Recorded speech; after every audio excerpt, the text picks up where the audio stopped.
tentu saja tentunya kalian harus lebih aktif during the session ya teman-teman ya, karena keaktifan kalian tentunya sangat berpengaruh pada penilaian dari panitia bisnis Catalyst.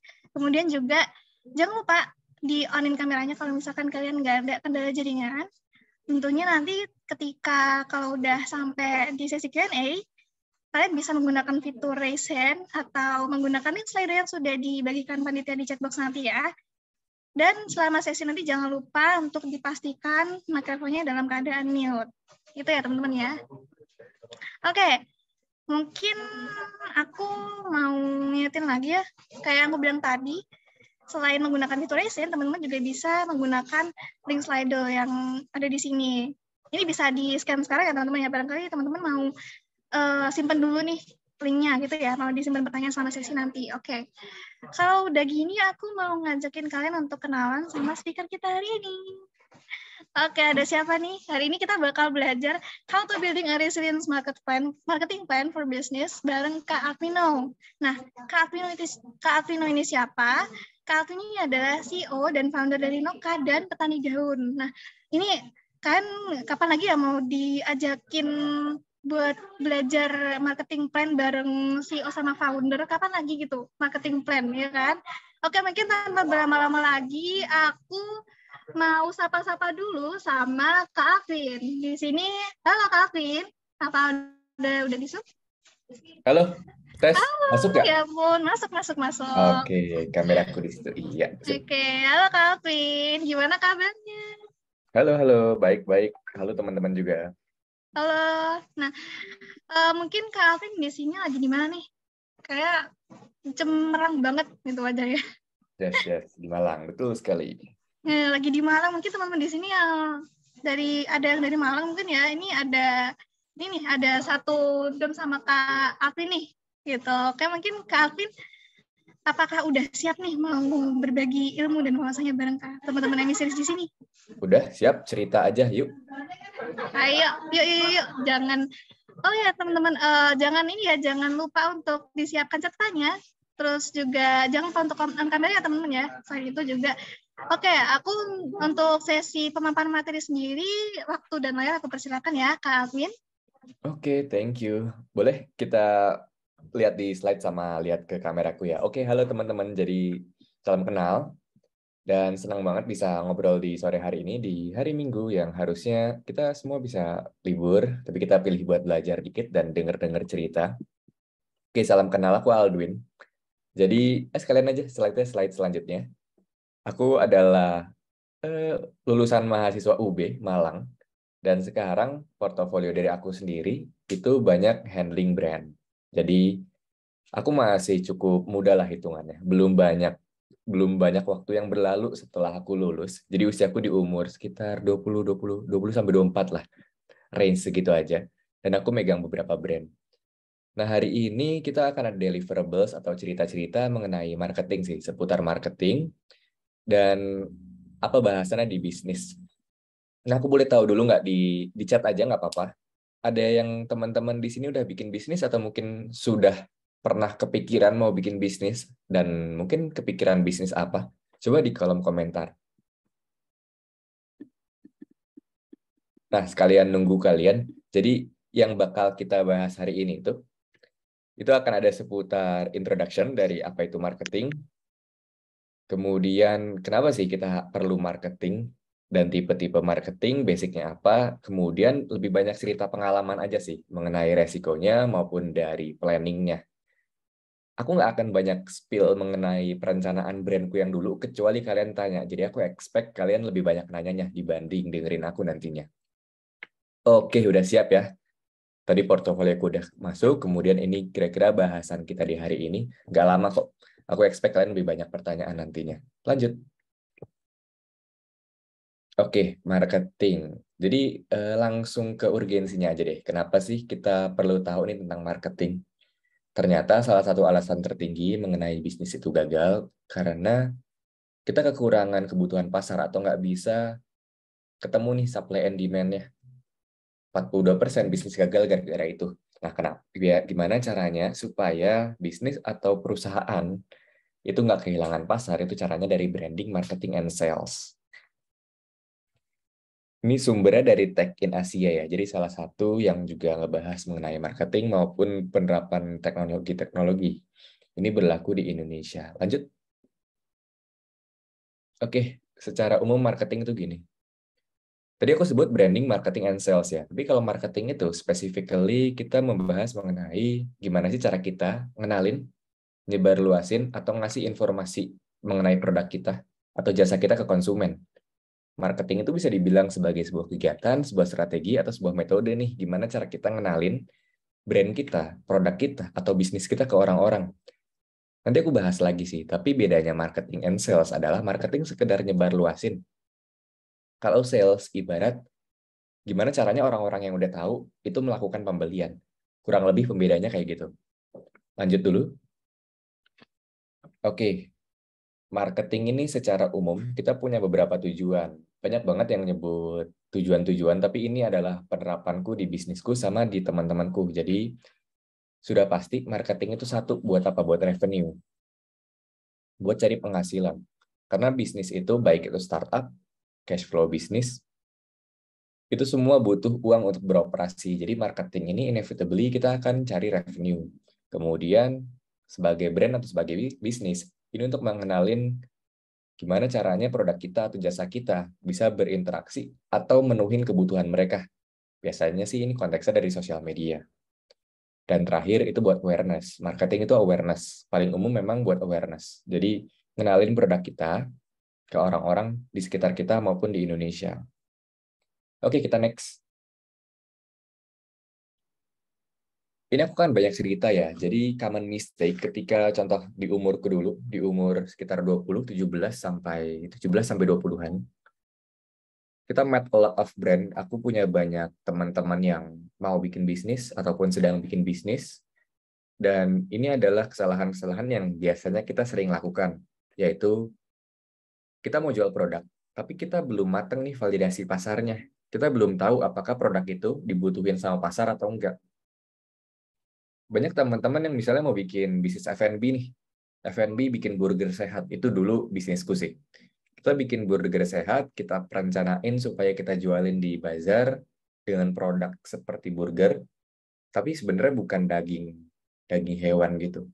Ternyata dari pasarnya ini belum butuh atau nggak suka. Kemudian beberapa kesalahan lainnya ketika mau bikin brand adalah kita bersaing di pasar tanpa ada pembeda, baik itu dari produk ataupun marketingnya. Nanti aku akan ceritain lagi. Kemudian nomor 3, kita nggak tahu di mana harus mulai marketing. Nah, ini akan aku bahas di section selanjutnya. Kurang lebih 3 poin ini adalah 3 poin utama di umur 17-20-an, yang mana kita tuh sering banget ngelakuin kesalahan. Jadi ketika kita bikin perencanaan, itu semua mulai dari sini nih, 3 poin ini. Produk apa yang mau dipasarin, produknya dibutuhin atau enggak, kemudian apa pembedanya, apa strategi marketingnya yang bikin itu beda sama brand lain. Kemudian ketiga, itu nggak tahu di mana harus mulai marketing, jadi harus cari tahu nih trennya di mana, channelnya di mana. Nah, selanjutnya kita bahas. Lanjut. Oke, tipe-tipe marketing. Ini gambarnya aku cuplikin dari brandku, jadi kemarin kita baru dapat foto baru. Nah, akhirnya aku masukin aja ke sini. Lanjut.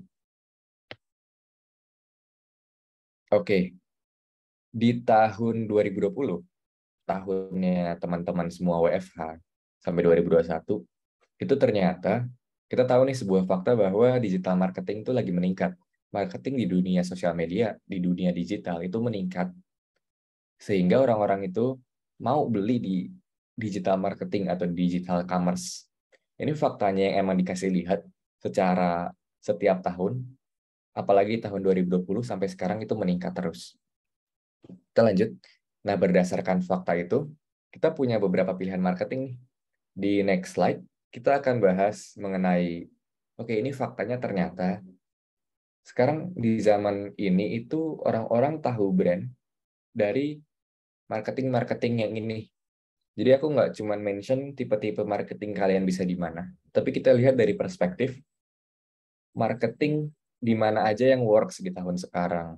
Ternyata yang paling bagus adalah mesin pencari, media sosial, websitenya, kemudian iklan TV. Nah, itu top 5-nya aja udah banyak tuh tentang digital marketing, social media, sama website. Yang dulunya itu semua marketing di iklan, semua marketingnya di offline store. Sekarang mereka semua iklaninnya di sosial media. Jadi ketika kita punya pertanyaan tadi, pertanyaan ketiga ya, kita mau marketingin di mana? Nah, aku yakin dalam beberapa tahun ke depan pun kalian itu sangat oke ketika kalian main di digital marketing ini, sosial media lah pada intinya. Apakah ketika mengetahui fakta ini kalian perlu miss atau skip di offline marketing? Belum tentu. Kalian boleh marketing juga di offline store, pop-up store, tapi prioritasin yang di digital marketingnya dulu, sosial media. Karena fakta ini bahwa datanya mengatakan banyak teman-teman yang sekarang itu lebih tahu mengenai produk atau jasa di sosial media. Oke, kita next slide. Oke, pada penerapan marketing ya, dalam ketika kalian kerja ataupun kalian bikin bisnis, ini kalian wajib tahu tentang basic-basic teorinya. Karena secara penerapannya, baik ketika aku interview, nge-interview orang, kemudian meeting sehari-hari, itu kita selalu ngebahas ini. Ini yang akan kita bahas. Lanjut.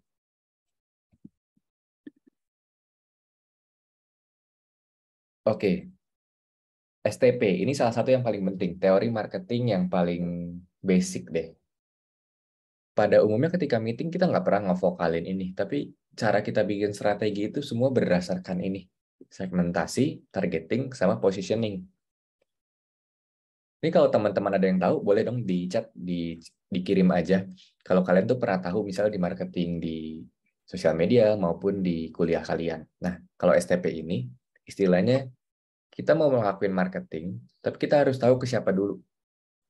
Makanya dari seluruh audiens yang ada di sosial media, yang ada di Indonesia, kita bagi-bagi menjadi kategori-kategori tertentu. Itu namanya segmentasi. Setiap brand ataupun setiap niche produk itu berbeda segmentasi, yang nggak apa-apa. Dari segmentasi tahap pertama yang udah kita lakuin, kita rencanain lagi dari orang-orang yang udah kita bagi, siapa nih yang mau ditargetin. Jadi lebih detail lagi. Intinya dari segmentasi ke targeting itu, semakin ke kanan, itu orang-orangnya akan semakin detail. Kemudian di nomor 3 itu positioning. Positioning ini spesifiknya seperti ini. Kita mau produk kita mau brand kita itu dikenal dengan manfaat apa ke mereka. Nanti akan ada contohnya. Tapi ini sudah menjadi hal yang paling detail, di mana kita udah tahu target pasar kita siapa, dari orang mana, penghasilan mereka berapa, umur mereka berapa. Untuk selanjutnya kita olah nih bisnis kita atau produk kita untuk memenuhi kebutuhan mereka. Tapi di kebutuhan apa? Itu inti dari segmentasi ke positioning itu. Lanjut, kita lihat contohnya. Segmentasi yang barusan kita mention, ternyata bisa dibagi-bagi lagi nih atau banyak jenisnya. Nah, jujur lebih banyak daripada ini, nggak cuma 7. Yang penting itu pokoknya intinya kategoriin audiens ke berbagai kategori. Nggak cuma yang ada di layar ini aja. Sebagai contoh ini yang paling umum. Ada demografis. Demografis itu seperti umur, gender. Jadi ada cowok, ada cewek, ada kategori umur 18, ada kategori umur 20, ada kategori umur 32. Contohnya seperti itu. Lalu ada geografis. Kita harus tahu marketing yang mau kita lakuin ini, targetnya ke orang mana. Apakah teman-teman yang ada di Jakarta dengan segala hiruk pikuknya, atau kita mau targetin teman-teman yang ada di daerah yang mungkin lebih banyak berperan sebagai petani, atau kita mau target lagi orang yang di luar pulau yang kepenuhannya yang kebutuhannya itu lebih banyak dibanding orang-orang sini yang sudah punya channel-channel distribusi yang banyak. Kemudian ada psikografis. Psikografis ini itu ngebahas mengenai hobi mereka apa, kesukaan mereka apa. Jadi ada orang yang suka melakukan A, ada orang yang suka B. Tergantung hobi mereka. Kemudian segmentasi perilaku. Perilaku ini spesifik, contohnya ada yang suka beli lewat Shopee, ada yang suka beli lewat Instagram. Ada yang suka beli rumah di usia segini, ada yang suka beli minuman air putih di Alfamart, kayak gitu perilaku. Nah, yang bawah itu firmografis, kebutuhan maupun transaksional itu jarang dibahas. Tapi firmografis itu seputar perusahaan, kemudian kebutuhan ya kebutuhan, transaksional ini seputar siapa yang butuh dan siapa yang tidak butuh. Yang paling bagus untuk yang paling sering dipakai itu yang atas sih. Itu yang perlu kalian tahu. Kemudian kita next.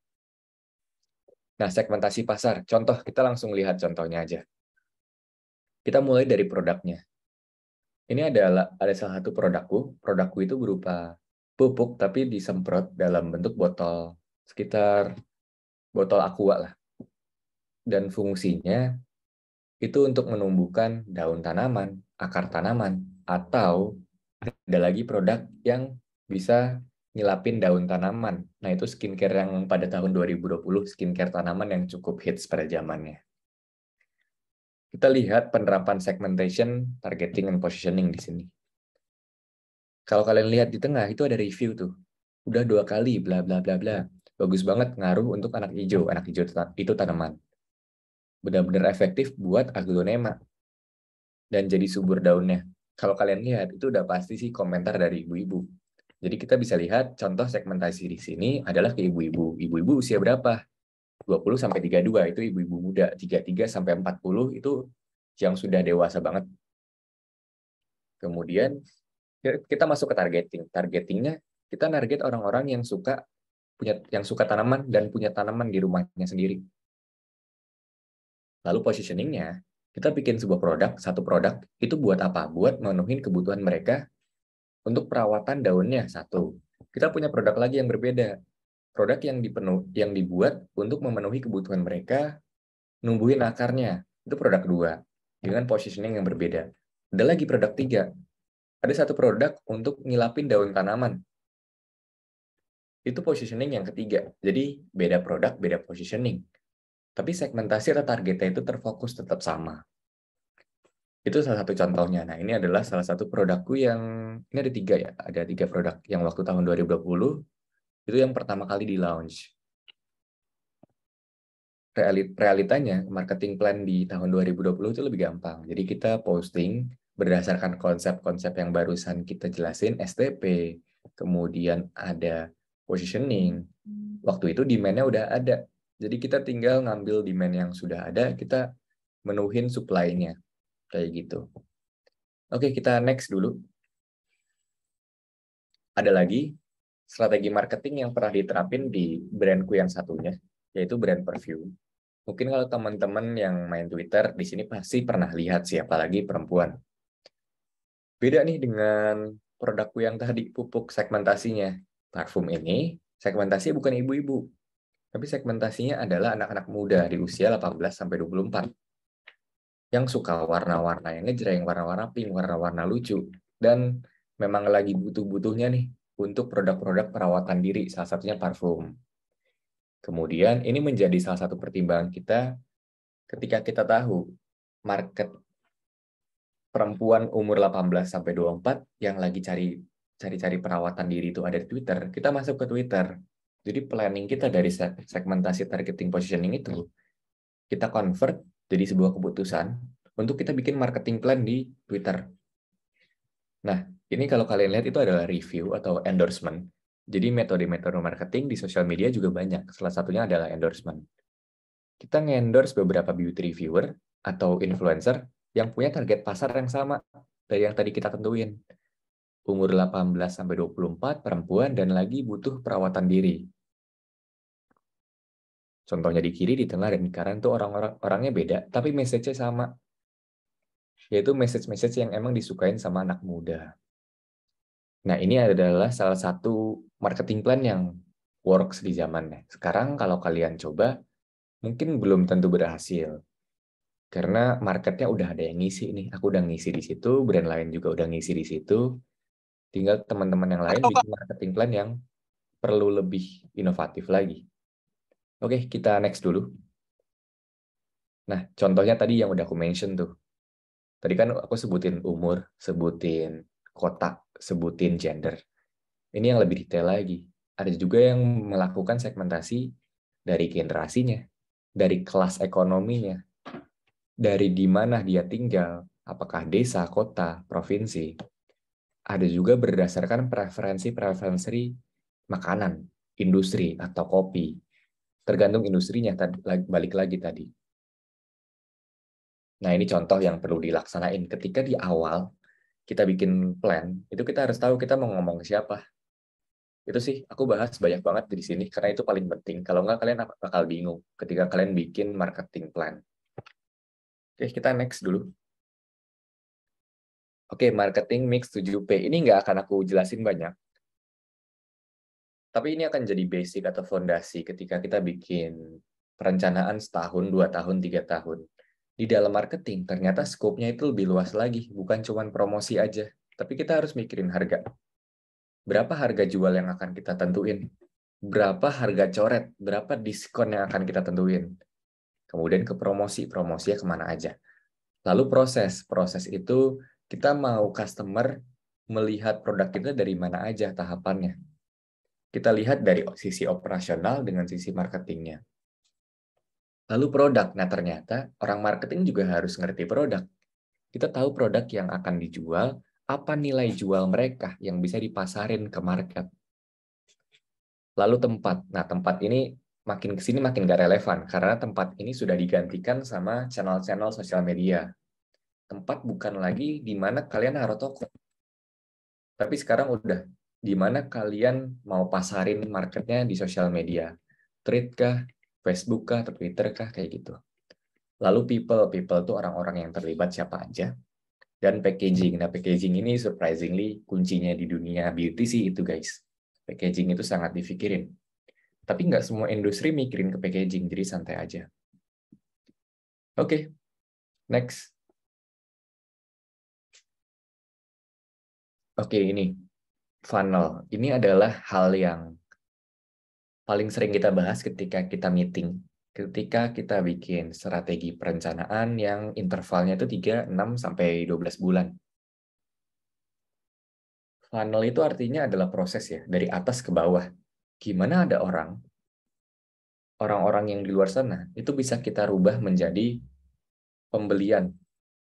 Atau mereka melakukan pembelian di toko kita. Banyak banget konsepnya, tapi yang aku bawa hari ini adalah AIDA. Namanya AIDA ya, AIDA, Awareness, Interest, Desire, Action. Dan AIDA ini menjelaskan mengenai kalian mau marketing di tahap mana. Apakah kalian mau marketing sekedar untuk ningkatin awareness, ningkatin kepercayaan, atau langsung mau ke pembelian. Tapi kalau di awal, ketika kalian bikin brand, ini nggak akan begitu relevan, karena kalian cuma punya sumber daya yang terbatas untuk bikin sebuah perencanaan marketing yang bisa dari A sampai Z. Kalian di awal bikin brand, tentu harus mengejar penjualan kan, nggak cuma awareness aja. Makanya AIDA funnel ini hanya dipakai ketika kita udah berjalan nih bisnisnya, dan kita sudah punya sumber daya yang matang, punya waktu, punya tenaga, punya waktu lebih untuk bikin planning yang lebih bagus lagi, lebih panjang intervalnya. Nah, aku jelasin sedikit tadi tujuannya. Sekarang, dari AIDA ini, kita ada di tahap 1 awareness. Di tahap awareness, orang-orang itu baru lihat poster kalian. Kayak ibarat lihat banner di sisi jalan. Kalian baru tahu kalau ada toko yang baru buka dan ngejual produk apa. Tapi di tahap 1, konsumen atau kamu itu nggak tahu produk itu buat apa sih manfaatnya untuk kamu.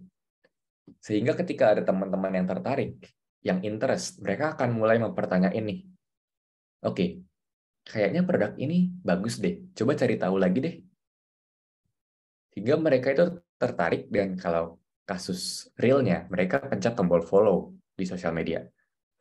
Lalu ada desire. Desire ini, orang itu udah mikir nih, gimana caranya biar bisa dapat produk kamu. Sudah beda lagi tahapannya, udah nggak cuma follow aja, tapi dia udah ngechat kamu terang-terangan, Kak, produknya beli di mana? Atau, Kak, marketplace-nya di mana sih? Kemudian ada action. Action itu di mana orang itu melakukan pembelian. Jadi mereka udah keluar duit nih buat produk kita. Ini konsep yang paling penting. Jadi ketika kita bikin strategi, misalnya 12 bulan nih, kita harus bagi mana kegiatan marketing yang diperuntukkan untuk awareness, mana yang diperuntukkan untuk sales atau action. Beda-beda kalau udah besar company-nya. Oke, kita lihat contoh deh di next slide. Ini brandku, brand parfum. Jadi kita bikin campaign ceritanya. Dalam satu campaign, kita punya perencanaan-perencanaan lagi di dalamnya. Jadi dalam satu perencanaan, kita bikin sub-perencanaan-perencanaan lainnya. Dalam bentuk apa? Content plan. Content plan ini kita bikin dengan AIDA tadi. Jadi kalau kalian lihat di gambar, kita lihat pelan-pelan ya. Di kiri itu ada Instagram feed. Itu ada harga coret. Kemudian di tengah itu ada video reels, dan juga ada video potongan harga. Di sebelah pojok kanan bawah itu ada endorsement. Mungkin nggak kelihatan ya. Nah, ini kalian bisa tebak nggak? Mana yang awareness, mana yang interest, mana yang desire, mana yang action. Mana konten yang diperuntukkan untuk ngasih tahu nih produk apa, mana konten yang diperuntukkan untuk, oke, kalian bisa beli di sini dengan promo segini. Gitu. Itu beda. Jadi kalau kita lihat nih, di gambar yang paling tengah, sama video yang bawah, atau gambar di tengah bawah, itu adalah yang awareness. Jadi kita ngasih tahu kalau produk kita bentuknya seperti ini. Lalu tahap selanjutnya, di tahap desire sama interest, kita pakai endorsement di kanan. Pojok kanan bawah, kita bikin orang-orang itu makin tertarik lagi. Ketika ada orang lain yang review, mereka akan lebih percaya. Mereka lebih menganggap brand ini kredibel. Sehingga mereka punya keinginan untuk ikutan punya. Lalu, action terakhir atau funnel terakhir yaitu action, conversion, atau promo. Di situ kita menarik orang untuk, oke, kalian harus ngelakuin pembelian sekarang. Karena hari ini ada promo bagus nih, dari harga 95 jadi 90. Waktu itu 66, jadi double date guys. Kita bikin campaign buat tanggal cantik. Tahapan plannya kita mau pikirin dulu di awal, mau bikin konten di channel mana aja, di Instagram, di Twitter, sama di TikTok. Itu yang kita pikirin di awal. Oke, kita next dulu. Nah, tadi aku jelasin funnel ya. Ini contohnya secara visualnya. Di awal, kita bikin awareness dengan kita bikin Instagram feed yang banyak. Di sebelah kiri itu ya. Kemudian kita masuk ke interest, desire, sama action. Di sini udah bertahap tuh. Interest tuh ketika orang-orang itu mulai nge-scroll ke Instagram kita ke bawah-bawah untuk baca informasi mengenai produk kita apa. Kemudian ada desire. Desire itu chat ya. Di tengah itu ada chat. Dan action, membeli dan check out. Kalau di kasus social media brand, mereka itu akan check out melalui e-commerce. Jadi mereka akan ke Shopee kita dan melakukan tombol purchase. Oke, ini udah aku jelasin tadi ya. Oke, kita next. Kita akan cerita lebih banyak di sini. Jadi ini yang nggak banyak diceritain atau yang nggak banyak diketahuin setelah brand itu lahir. Common mistake bagi bisnis yang udah berjalan. Pada faktanya, ketika bisnis itu udah jalan, kadang tren sama demand-nya untuk bisnis itu menurun. Ini terjadi di beberapa brandku juga. Jadi dua brand lah, let's say. Dua brand Petani Daun sama Noka. Mereka itu ketika di awal, trennya emang bagus banget. Si Petani Daun ketika tahun 2020, kita bikin sebuah brand yang sesuai rencana nih. Tanaman waktu itu lagi naik. Tapi ketika sudah tahun 2022, tanaman itu sudah mulai nggak ada lagi yang hobi tanaman, sehingga turun. Sementara kalau Noka ini masih baru sih, masih 1 tahun kurang.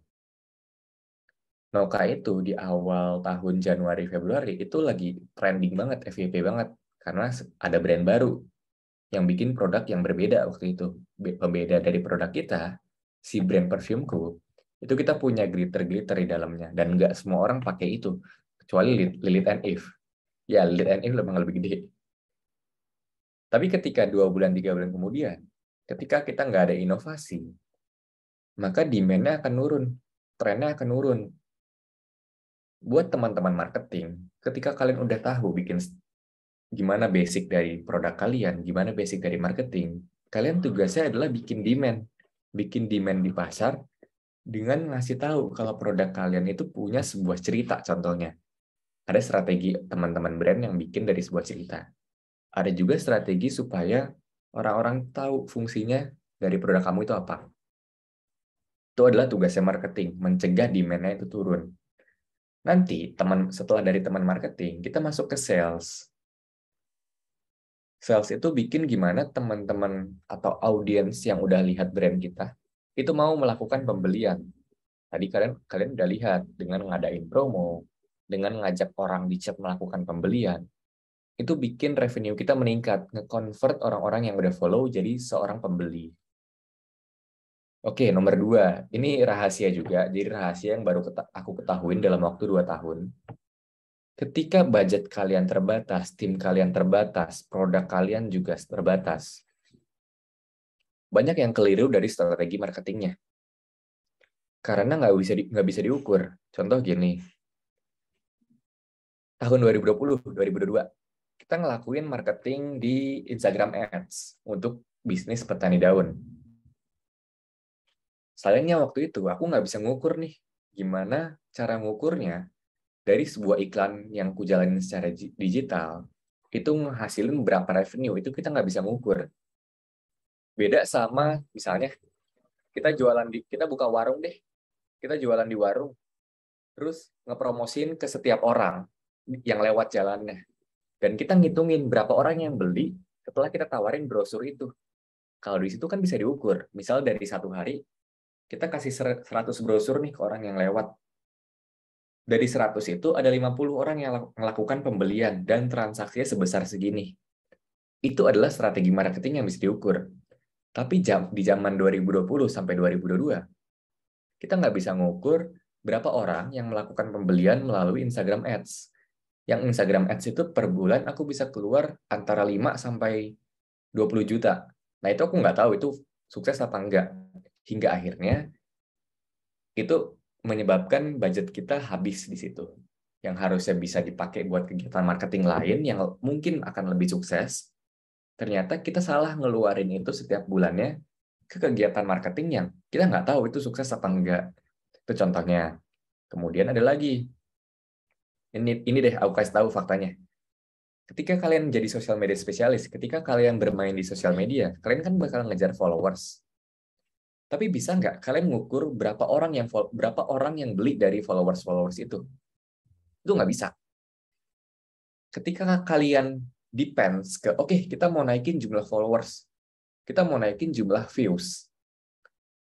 Ketika kalian depends ke itu terus selama setahun 2 tahun ke depan, resiko kalian besar. Kalian nggak bisa kemana-mana kalau misalnya kalian nggak bisa ukur kegiatan marketingnya.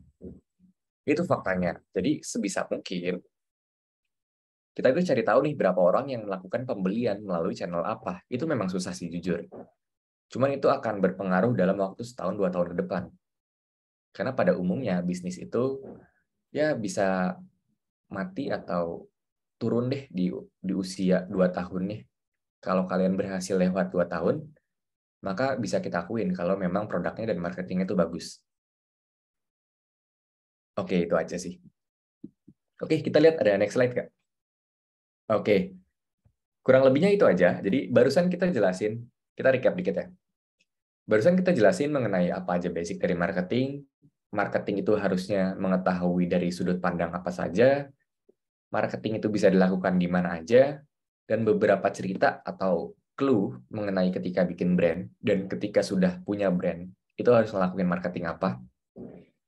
Tapi again, kalau kalian mau tahu lebih dalam, silakan ajukan dalam pertanyaan. Jadi aku akan lebih banyak bercerita ketika kalian bertanya. Oke, aku kembalikan ke MC. Thank you. Oke, terima kasih banyak Kak Alvin sudah berbagi ilmu dan wawasannya bareng teman-teman Mistris di sini. Mungkin tadi udah dikasih banyak banget contoh ya tentang marketing plan, terus gimana caranya kita mau mempromosikan dan membentuk strategi marketing yang baik ya teman-teman ya. Mungkin di sini teman-teman pasti udah ada yang punya bisnis, atau mungkin tadi udah ada yang bilang di chat juga katanya udah punya rencana bikin bisnis itu ya. Pastinya teman-teman di sini punya pertanyaan-pertanyaan tentang gimana sih caranya biar mungkin produk kita tuh bisa dipromosikan dengan baik, bisa promosinya bisa full, bisa maksimal gitu ya. Nah, untuk itu aku persilakan teman-teman di sini untuk menggunakan kesempatan untuk menyampaikan pertanyaan di sesi Q&A kali ini dengan menggunakan fitur raise hand dan menyampaikan pertanyaan secara langsung atau menggunakan fitur Slido ya teman-teman ya. Ini bisa di-scan di sini untuk link Slido-nya, atau bisa diklik juga di chat box, sudah diberikan sama panitia juga. Mungkin di sini aku mau mulai dari Zoom dulu. Mungkin ada teman-teman yang mau menyampaikan pertanyaan secara langsung. Nah, kalau nggak ada, mungkin operator bisa dibantu untuk menampilkan chat Slido. Oke, di sini udah ada 3 pertanyaan. Nah, ini ada pertanyaan yang dari Dito dan Hendra nih. Mungkin Dito dan Hendra mau menyampaikan pertanyaan secara langsung, atau aku mau lihat dulu. Halo, Kak Dito dan Hendra di Zoom nggak? Halo Kak, Halo, mungkin bisa langsung disampaikan nih, mumpung ada Kak Alvin di sini. boleh deh. Sebelumnya terima kasih atas waktunya dan juga makasih Kak Alvin atas materinya, itu keren banget menurutku. Dan juga aku sendiri tertarik ya sama marketing strategi ini. Di sini aku punya, sebenarnya ada beberapa pertanyaan kalau boleh. Jadi yang pertama yang di slide dulu, gimana caranya kita tahu atau gimana caranya kita ngeklasifikasiin produk atau brand kita itu cocoknya di strategi marketing 4 piece, 5, 6, atau 7 piece. Soalnya dalam case kemarin, maksudnya kayak sebelum-sebelumnya aku sempat bingung kayak kalau produkku ini cocoknya aku pakai strategi marketing yang 4 atau 7 atau 6 atau 5 gitu. Kurang lebih itu dulu sih kayaknya. Terima kasih. Oke, langsung ku jawab aja apa gimana, moderator? Boleh Kak, langsung dijawab aja, nggak apa-apa. Oke, tadi namanya siapa? Dito ya? Iya Kak.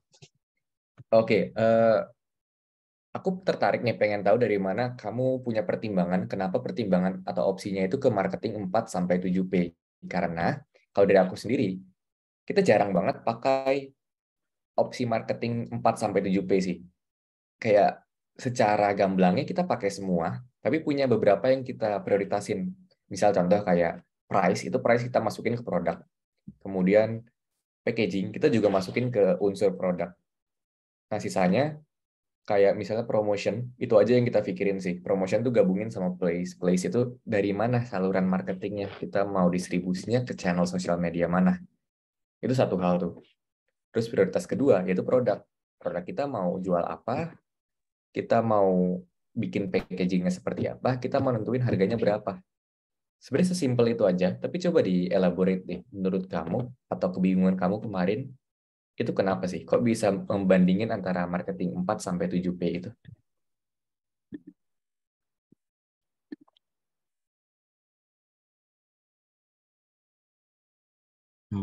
Oke. Sebenarnya aku bingungnya karena di basic strategi marketing strategi itu kan biasanya sering banget disinggung terkait 4Ps. Mhm.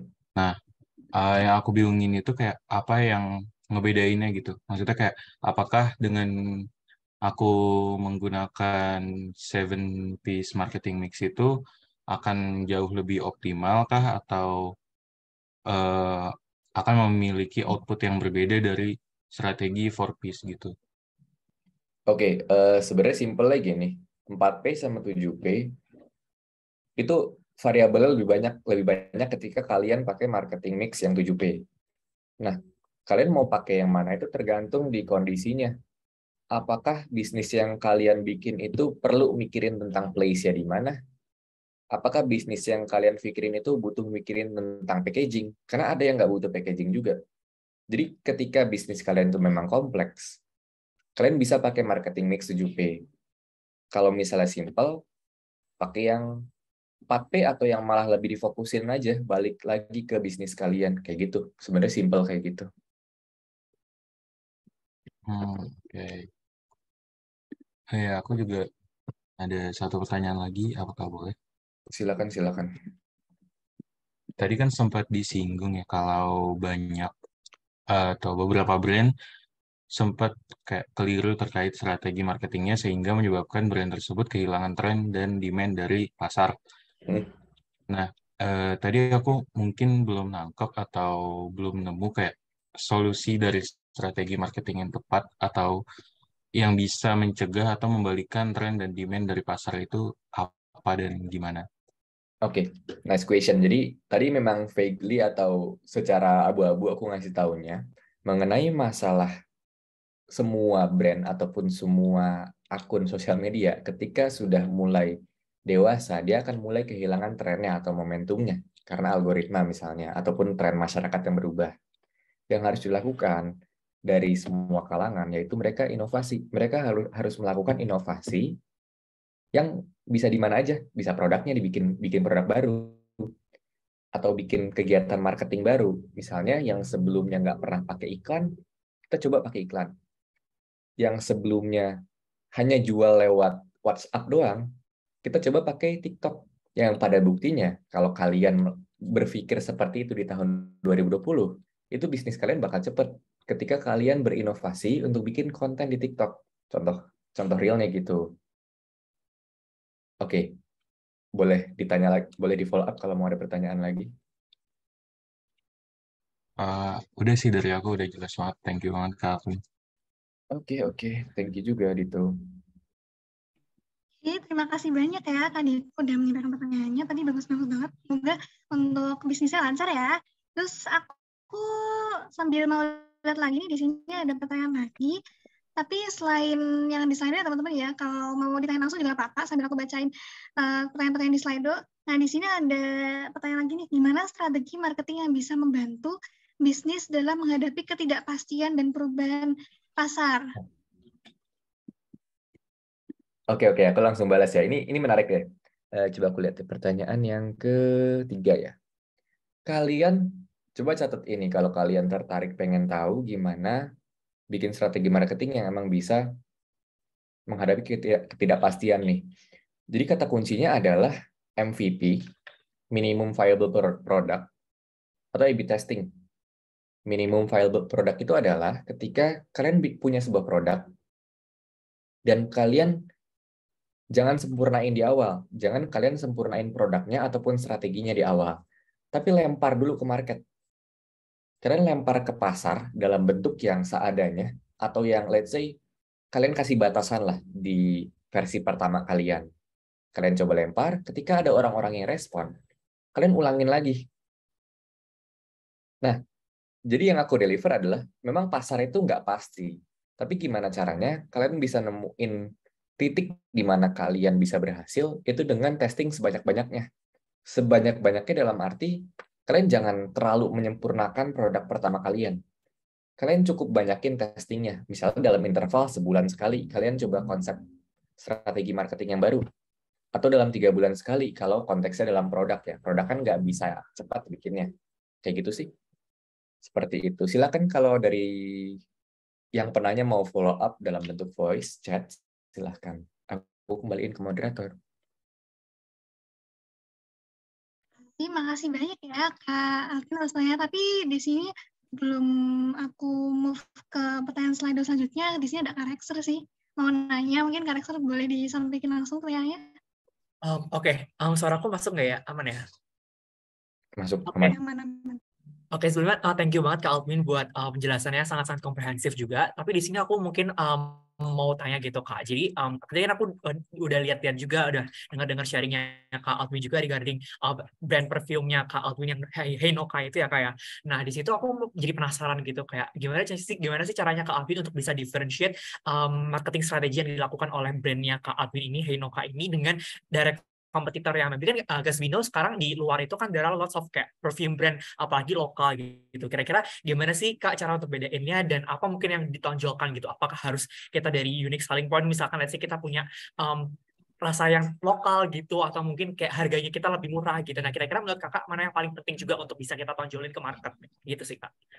Itu pertanyaan pertama, nanti keduanya aku follow up lagi ya Kak. Ya, follow up aja karena nanti aku nggak ingat. Oke, halo Rexer. Jadi pertanyaan mengenai gimana sih kita differentiate produk dulu ya. Gimana kita bisa beda nih produknya dibanding orang lain dari segi produk maupun dari segi marketing. Nah, produk kita waktu di zamannya itu belum banyak produk yang, mana produknya ya? Dia tuh punya glitter di dalamnya. Aduh, hilang. Nah, dengan adanya glitter ini, kita targetin pasar perempuan yang memang senang juga nih sama skincare yang ada glimmernya atau shimmernya bahasanya. Yang sebelumnya ada di dunia skincare, kita adopsi ke dunia parfum. Memang unfortunately sekarang udah ada brand lain tuh, Lilith and Eve. Tapi kita salah satu yang pertama dimulai di tahun itu. Yang pertama yang mulai dan pertama bisa marketing. Kemudian dari UVP itu kita nambahin lagi, nggak cuma produk ini.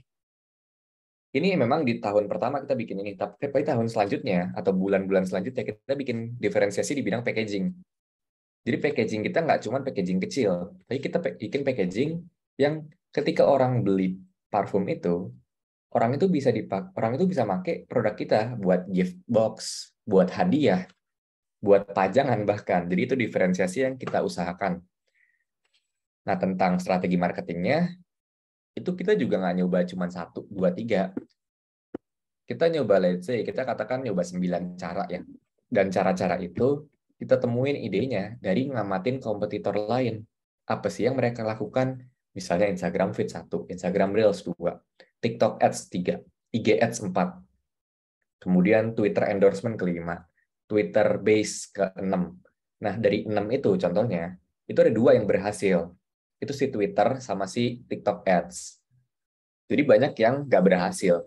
Tapi kita, bagusnya adalah kita nggak nyoba satu aja, kita paralel nyoba banyak hal. Yang mana nggak bisa dilakukan kalau misalnya kalian fokus doang ke satu hal. Itu sih kalau bikin brand kuncinya kayak gitu. Oke, berarti memang tadi again kita memang harus cari unique selling point-nya. Maksudnya kayak tadi kan kalau misalkan Kak Alvin cerita di brandnya Kak Alvin tuh ada yang kayak glitter gitu kan, jadi mungkin beda gitu. Mungkin di zamannya Kak Alvin mungkin itu baru pertama juga ya Kak ya. Jadi mungkin itu salah satu strategi yang bisa ditonjolkan gitu untuk mungkin market mengerti gitu kayak oh ini beda loh, kita ada di glitternya, jadi lucu, lebih kayak cantik mungkin kesannya atau lebih menarik gitu ya Kak ya. Yes, betul.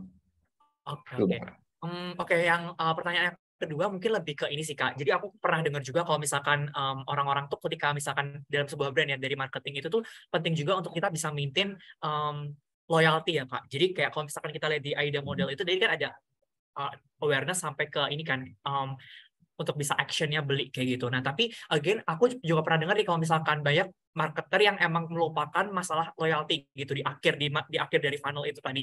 Nah, Yes. Nah, aku di sini mau nanya Kak, gimana sih Kak caranya mungkin dari secara praktikalnya gitu, secara specifically untuk produknya Kak Alvin gitu, gimana caranya Kakak untuk bisa maintain customer loyalty and retention itu gitu Kak, supaya orang mau beli lagi. Oke. Jadi benar ketika funnel, tadi kan aku bilangnya AIDA, tapi ada juga teman-teman yang mengiterasi konsep itu menjadi sebuah metode lagi yang baru, namanya AIDA R, AIDA Retention, atau AIDA Advocate ada juga, yang mana ditambahin tuh funnel terakhir. Ketika orang beli, kita nggak mau mereka cuma sekedar beli, kita mau mereka, lo beli 5 kali ya gitu. Jangan sampai cuma sekali doang, pengennya gitu. Nah, cara kita kalau di industri perfume, ini aku spill aja, itu pun berdasarkan riset di industri perfume. Berbeda sama industri lain. Kalau di parfum, ada 3 cara. 1, kita inovasi produk terus-terusan. Kita bikin varian-varian baru. Contohnya, di brand perfume ada yang namanya Mykonos. Mykonos itu tiap 3 bulan selalu bikin brand baru, selalu bikin parfum baru. Kemarin ada green tea, kemarin ada kelapa. Jadi orang-orang itu makin percaya sama brandnya. Kedua, ada brand yang bikin storytelling atau punya cerita. Kenapa mereka bikin brand itu? Jadi rasanya, rasa memiliki dari produk ini itu makin spesial buat orang-orang tertentu. Contoh, Humans. Si ownernya, Rizarwi, memang orangnya tipe storytelling banget. Mungkin beberapa dari kalian tahu. Kemudian ada brand lain, Car and Clear, itu metode ketiga, dia bikin community. Dia bikin komunitas di mana orang-orang yang tergabung di dalamnya, yang punya parfum, mereka nerima privilege untuk gabung di komunitas khusus dengan hobi-hobi yang sama. Dengan demikian, orang-orang itu akan makin rekat. Gitu. Itu 3 metode yang lagi kita coba di industri parfum. Beda sama industri yang lain. Silahkan. Oke, dari aku clear Kak. Thank you banget jawabannya. Oke, thank you Rexer dan halo. Oke, makasih banyak untuk Kak Rexer udah bertanya-tanya ini sama Kak Alvin. Terus aku mau, ada lagi nih yang ngasih pertanyaan di link slide, ada Kak Hamzah. Mungkin Kak Hamzah yang ada di Zoom ada Kak. Mungkin barangkali mau menyampaikan pertanyaan secara langsung. Halo Kak Hamzah. Halo Kak Hamzah. Oke, Halo Kak. oh, halo. Oke. Mungkin bisa langsung disampaikan aja nih pertanyaan ke Kak Alvin. Oke, tadi kan di BPTK ada common mistake yang kedua itu strategi marketing yang keliru dan tidak bisa diukur. Maksudnya tidak bisa diukur, apakah itu bisa diukur? Dan kalau diukur pun itu kayak strategi marketingnya cara ngitungnya gimana? Dan laba dari strategi marketing itu apakah ada rumusnya gitu Kak?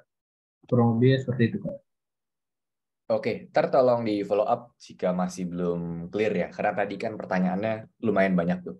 Jadi, beberapa strategi marketing memang nggak semua bisa diukur yang ke revenue. Jadi, kenapa aku bilang tadi itu strategi marketing itu harus bisa diukur. Tapi specifically, harus bisa diukur sampai ke revenue ketika kalian itu lagi growing. Ketika kalian lagi pengen brand kalian itu besar, scale up, kalian harus bisa ngitung marketing kalian itu berapa ROI-nya atau return-nya dalam bentuk uang. Gimana caranya? Nggak semua strategi marketing bisa diukur, tergantung platformnya.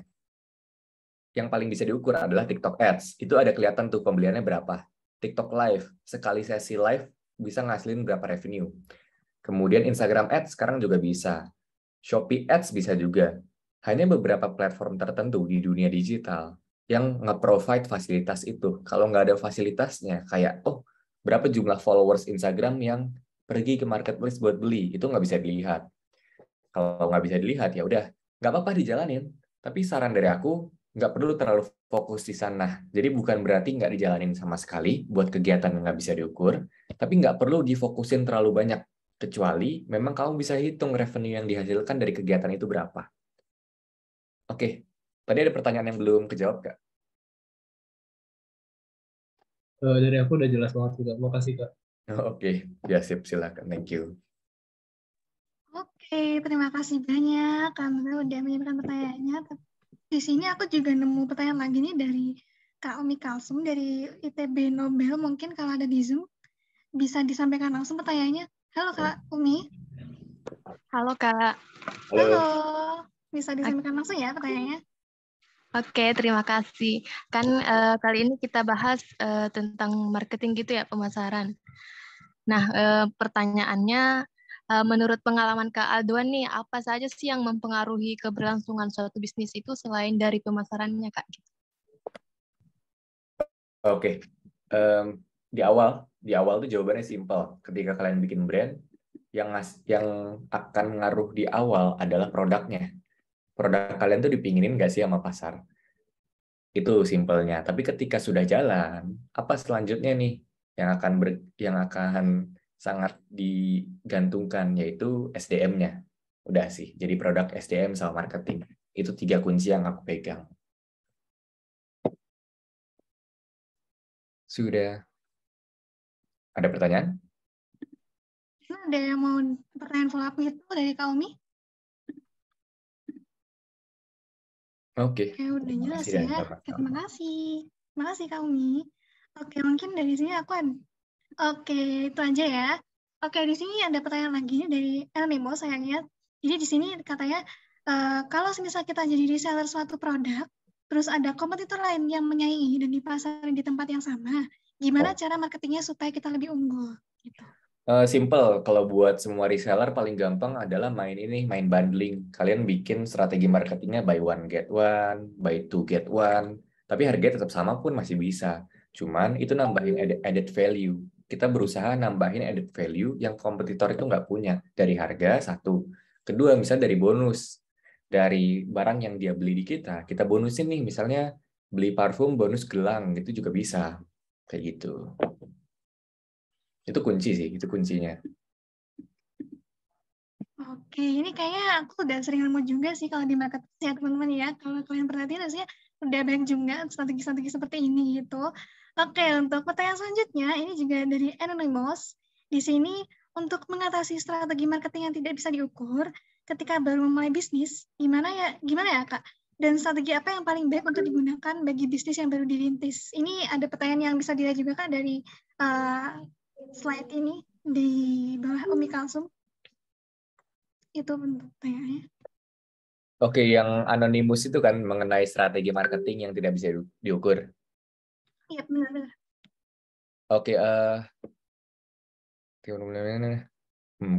nggak masalah sebenarnya untuk ngejalanin strategi marketing yang nggak bisa diukur. Again, balik lagi kan. Yang penting tiba-tiba ada penjualan aja, nggak apa-apa lah.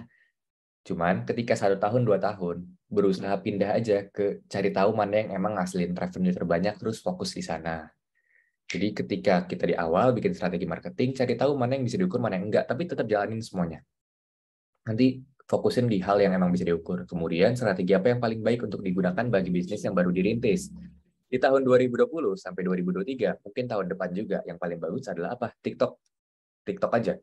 Kalau yang lain udah ketinggalan, kayak Instagram, Twitter itu lumayan susah. Tapi kalau TikTok itu bisa buat semua. Yang penting konten-kontennya bagus. Itu sih. Boleh ditanyain kalau lebih detail lagi, silahkan. Tapi Anonymous nggak ada ya, nggak ada reply nih. Iya, mohon maaf. Tapi emang sih teman-teman untuk sekarang itu udah rame banget yang namanya menggunakan strategi marketing itu menggunakan TikTok Live dan juga Shopee Live gitu ya. Soalnya di orang-orang sekitar aja gitu. Tapi teman-teman di sini juga pasti udah aware juga tentang strategi marketing yang seperti itu. Tapi sayang sekali teman-teman untuk pertanyaan tadi adalah sekaligus mengakhiri sesi Q&A kita. Mungkin kalau misalkan teman-teman emisaris di sini ada yang pengen bertanya lebih jauh ya, atau tadi nggak kebagian pertanyaan belum tersampaikan nih sama ke Kak Alvin gitu. Bisa menghubungi Kak Alvin langsung, mungkin bisa menghubungi mana Kak? Oke, LinkedIn aja guys. Jadi LinkedIn-ku tadi udah aku tulis di akhir slide tuh. Ini aku tulis lagi aja. LinkedIn.com LinkedIn. Oke. Itu ya teman-teman ya, kalau misalkan tadi ada yang masih belum kebagian bisa minta ke Kak Alvin, bisa langsung connect terus di message aja ke admin di sini, oke? Gitu ya. Nah, terima kasih banyak untuk Kak Alvin sudah menyampaikan ilmu, wawasan, dan berbagi pengalaman nih bareng teman-teman emisaris di sini. Nah, untuk itu, aku selama mewakili teman-teman panitia Business Catalyst